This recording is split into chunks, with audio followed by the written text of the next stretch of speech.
This is A Game, fast acting, long lasting, with no side effects.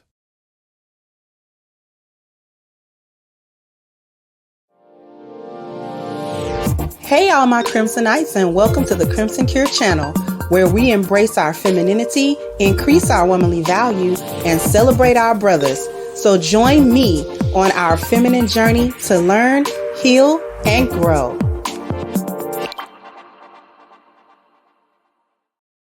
Hey there, my Crimsonites, and welcome to the Crimson Cure channel. I'm your host, Femininity coach and author of the Crimson Cure, and this is my perspective. So, we got a video full of things that we've heard before, but I gotta keep going over certain things and hitting it from different perspectives because just the foolishness is really at an all-time high. I think we're slightly being trolled collectively by hyenas at this point.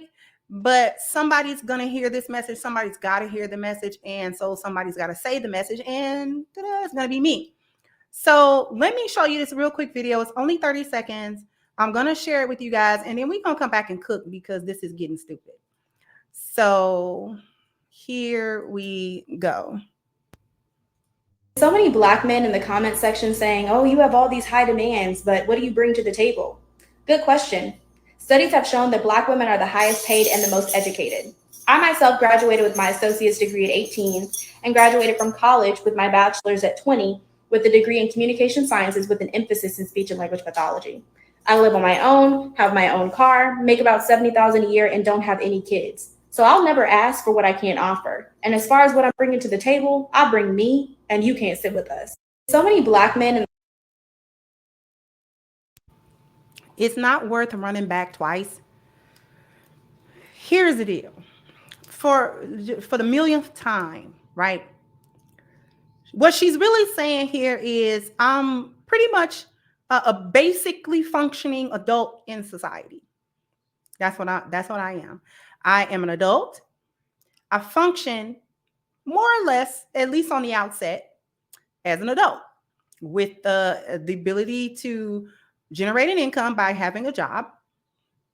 I got some basic education because at this point, bachelor's degrees and things like that can be considered basic education. I mean, to a certain degree, it's still higher education just because it's something outside of the mandatory GED or, high school diploma. So college and university at this point is still optional for everyone to do. You don't have to do that. But a bachelor's degree is, you can get a bachelor's in anything. And then she said what it was in. So essentially basket weaving, which is what many of you have. So she's saying, I'm a functioning adult. And then at the end of her so-called list of accolades, she said she's bringing me, and good God. Black women, when y'all say y'all bringing y'all to the table, that's not a highlight. Not with the way y'all act. That is a red flag all day.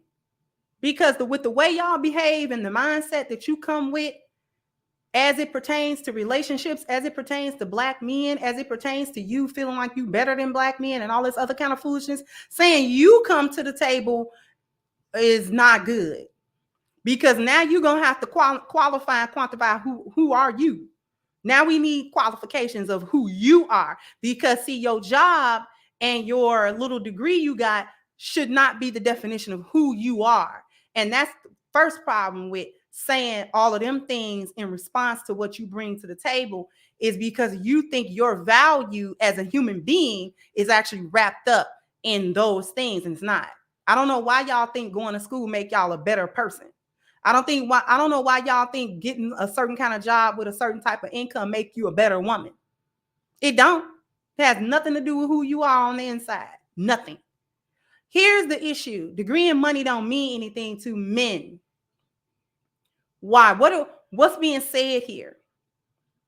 Because the other argument that hyenas like to make, oh, you want a stupid woman? Y'all stupid anyway.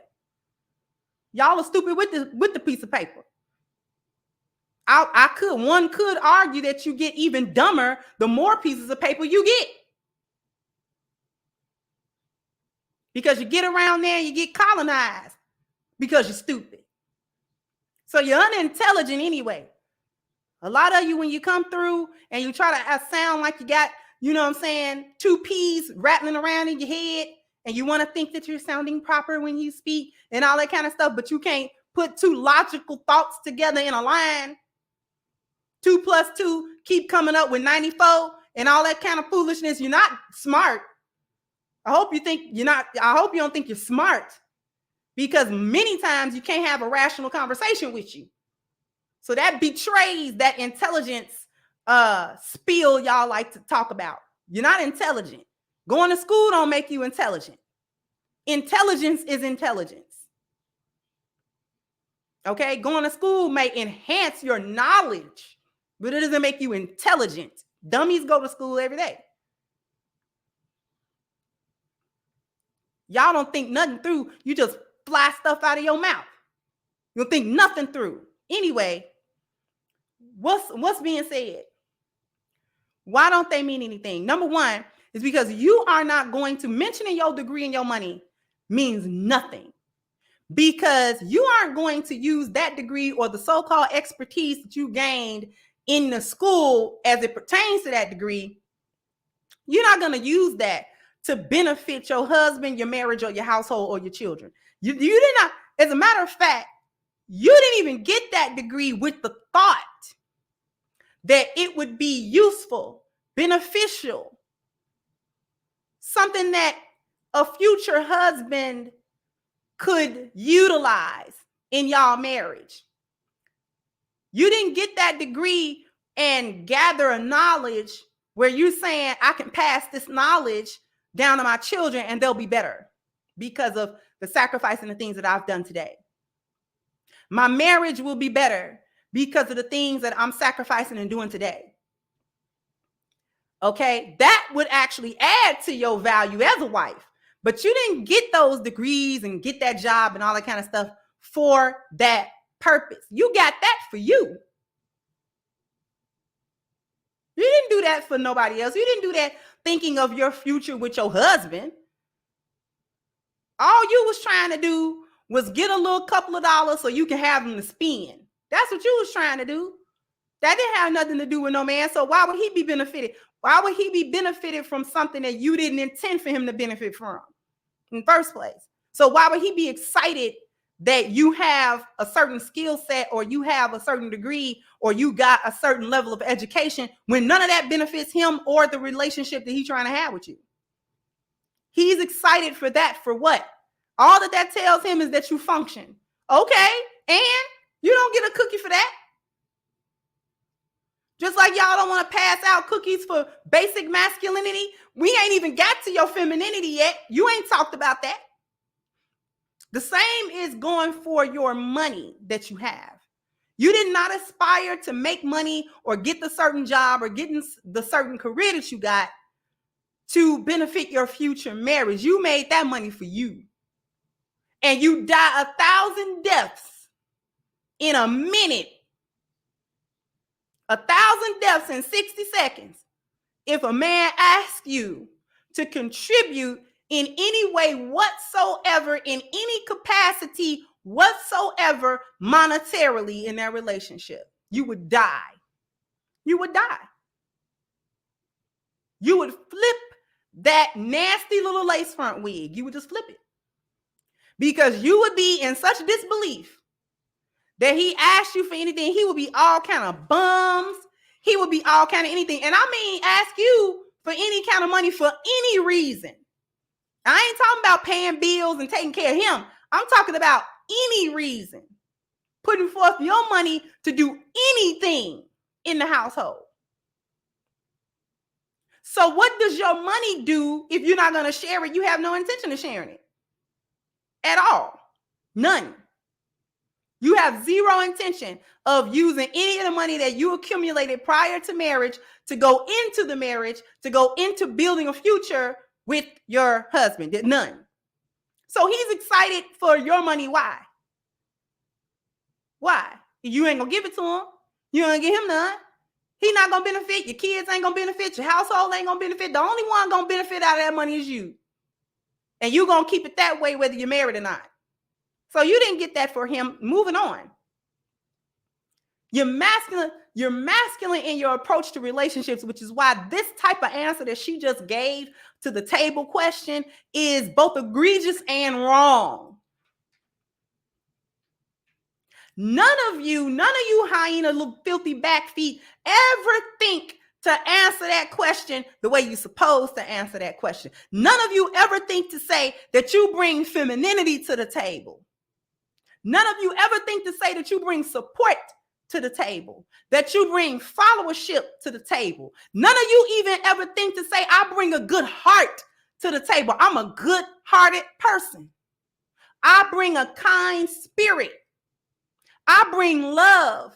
I bring dedication. I bring the desire to be a good wife to you and the skill set to match that desire. I have the desire to be a good mother for your children and raise a family with you. I have the willingness to help a man build for both of our futures. I have the ability and the willingness to bring peace and beauty and a nurturing spirit to a man's life. Don't none of y'all never say that. You know why you don't never open and lead with what kind of person you are and how good of a woman you are and how good of a person you are? It's because you're scum. And you know it. You don't lead with how good of a person you are and how good of a woman you are and how good-hearted you are, how loving you are, how generous you are. Because you're not loving, generous, beautiful, nurturing, or good. That's why. That's why you don't, because what's in you is what you lead with. What you find to be the most valuable, most wonderful part of you is what you lead with. And y'all always lead with something else other than who you are as a person, as a human being, as a woman. What does a person get being with you? How do they benefit being with you? How do you enhance them in their life? You always talk about how they should enhance you, how a man should enhance you. But what do you enhance other than a bunch of foolishness? Crank up the level of his life and problems. You always you tell me, and the answer to this question is that you're going to bring only one of 4 P's and that you're not even sharing that. So first of all, when you answer the question like that, you're telling me I'm going to bring masculine energy to this relationship. That's number one. And the reason why you're telling him I'm going to bring masculine energy to this relationship is because you're telling him I'm going to bring you one of the 4 P's. But that's masculine. That in and of itself, if you don't say nothing else, I'm going to bring provision in the form of money, but I'm also not sharing that money. So the provision that I bring doesn't provide anything to you. I'm not going to solve any problems, but I will bring you a whole host of problems. I'm not going to protect you, but I am going to dismiss your protection of me. And I'm not going to procreate with you because I don't come with any love. I don't come with any affection. I don't come with any care. And I'm not going to come with no sex. You're not even going to be able to clap cheeks when you want to.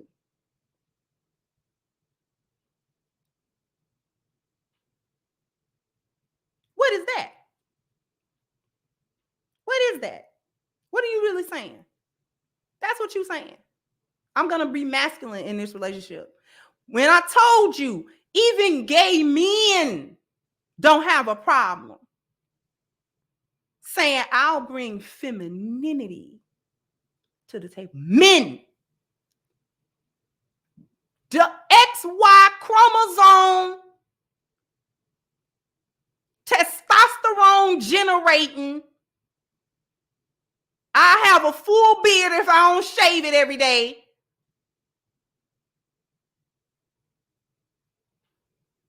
Men. Big-handed, big-footed men. Straight-hipped men. Muscle-chested men. don't got a problem saying, I'll bring femininity to this relationship. I'll bring kindness to this relationship. I'll bring a nurturing spirit to the relationship. When you got men that's more feminine than the women are, we not in trouble. We in crisis. We not in trouble. We're in a crisis at this point. That's what we're in. Like, we need the heart thing that you clear. Like, we there. We almost flatline. They watching the vitals. That's what it is. That's where we are.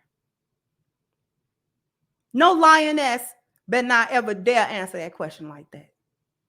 No young lioness. If you're a young lioness, listen to me. Don't you ever answer that question like that. First of all, when you have value, men don't ask you that because they can see the value in you. They don't ask you what you bring. They can see what you're about to bring. It's only when you got dirty, crusty back feet do they start examining what you gonna bring me. Trouble, problems, chaos, threats. That's what we're gonna bring. You see what I'm saying? But I just wanted to share that with everybody. The other thing that I want to share with everyone is that you can go to thecrimsoncure.com and you can receive your copy of Reclaiming the Black Feminine, The Lies of Feminism and the Road to Recovery, as well as take a look at the beautiful crimsoncure.com website. And you can go and get this book right here. It is on sale now. All right. So all you got to do is go into the description box and click the link at crimsoncure.com and secure your copy of Reclaiming the Black Feminine. And I'm so excited, right? So this is pretty much going to be a life-changing, wonderful work when you get your hands on it. And I guarantee that you are going to love it and you're going to keep it for a very, very long time. The next thing I want to draw everybody's attention to is the Black Lives Matter petition that we have. Our goal is 100,000 signatures. We are moving our next our next milestone is 15,000 signatures. So let's get that going. We are still holding Black Lives Matter accountable for our $100 million theft and misused donation money. So if you want to become part of holding Black Lives Matter accountable, please go into the description box again, click the link for the petition, sign it, share it, and contribute to it as well. Also, jump down in the comment section. Let me know what you think. Like, share, subscribe to the channel if you have not. Once again, I'm your host, The Crimson Cure, and this was my perspective. Bye-bye, Crimsonites. Pick up your copy of Reclaiming the Black Feminine, The Lies of Feminism and the Road to Recovery from Kendra Davis. Hey guys, please like, share, and subscribe to the channel and hit the notification bell. And if you've got more to say on the topic, leave a comment down below. Also, don't forget to support our sponsor who so graciously supports this channel by clicking the description box and the link for A-Game at agameherbal.com. You can go ahead and get a 10% discount off of your next purchase using the code Kendra10. This has been yet another Crimson Cure production, and I'll catch you guys on the next one.